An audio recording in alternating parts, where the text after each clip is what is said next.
Hey folks, I'm here today with a full review of the Samsung Galaxy camera. I know this is a fairly old product and it is permanently stuck on Android 4.1.2, but I find it to be a useful device and a decent camera. So I decided to go ahead and review it. I got my Galaxy camera from eBay for $50 plus shipping, which is a very good price considering the hardware inside. That hardware consists of a quad-core Samsung Exynos 4412 SoC running at 1.4 GHz, 1 GB of RAM, and 4 GB of onboard flash storage. This device is designed to be used with a memory card and primarily as a digital camera, so the small amount of internal storage isn't a major issue. The display is a very nice Samsung Pen-Tile LCD with excellent viewing angles and has a resolution of 1280 by 720. The camera unit is a 16.3 megapixel CMOS sensor with a 21 times optical zoom lens assembly with optical image stabilization. The camera has built-in dual-band Wi-Fi, Bluetooth 4.0, and a built-in GPS receiver. The camera was available with Wi-Fi only, or as a 3G or 4G capable version on Verizon and AT&T here in the US. On the front of the camera we find the Samsung Galaxy branding, the autofocus assist LED, and the rather large lens assembly. On the top of the camera we find the top of the pop-up flash unit, the power button, the microphone, and the shutter button with zoom toggle.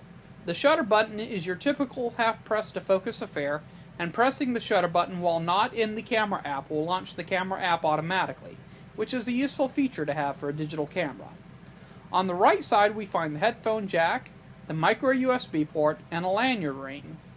On the bottom we find the battery compartment with the somewhat anemic stock battery, micro SD card slot, micro HDMI port, and in cellular models the SIM card slot. In the center we find the standard tripod mount. On the left side is the speaker port and the button for the pop-up flash. And on the back we find the large, for a camera, touchscreen display. The software is, for the most part, your standard Android 4.1 Jelly Bean, with Samsung's TouchWiz UI running on top, though I have replaced the stock launcher with ADW Launcher. It supports all the standard Android applications, including most of the decent third-party camera apps from the Play Store, and of course whatever games you might want to play on it. The internet connectivity means you can directly upload photos to Flickr or Google, and you can directly upload videos to YouTube. You can also edit photos and videos directly on the camera, which is a very cool capability to have. You can shoot your video, cut it, and upload it all in one device. Now onto the camera part of this camera. The 16 megapixel shooter takes excellent photos in almost all lighting conditions and can record 1080p video at up to 120 frames per second. The 21 times zoom can be used while recording video, and this camera is the first super zoom I have ever used, though you will want to use a tripod if you are using full zoom. The optical image stabilization means you can capture clear shots even if your hands shake a little, or if you need to take low light shots without using the flash.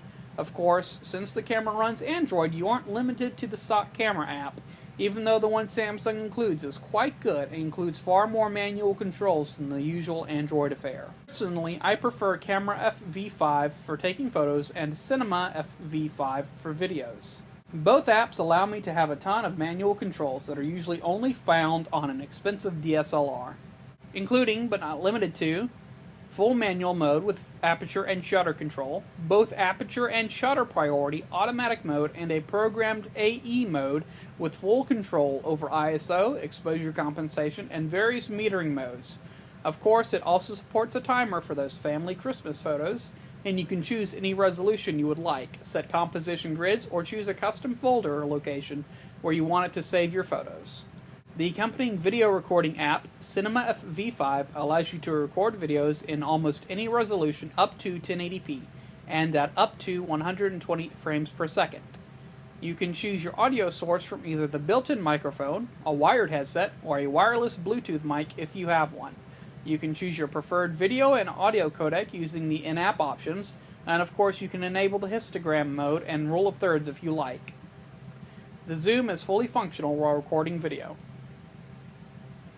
Editing photos and videos on the device depends on what apps you have on your device, but Samsung does include a couple of apps out of the box to get you started, and the stock photo editor and video editor are both good enough to get you going.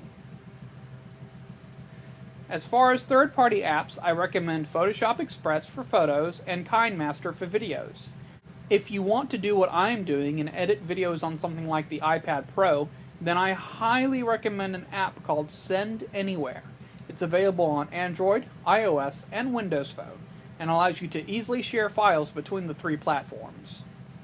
Well folks, that's pretty much it for this review. The Samsung Galaxy Camera is a pretty good device, even if it is at this point pretty outdated.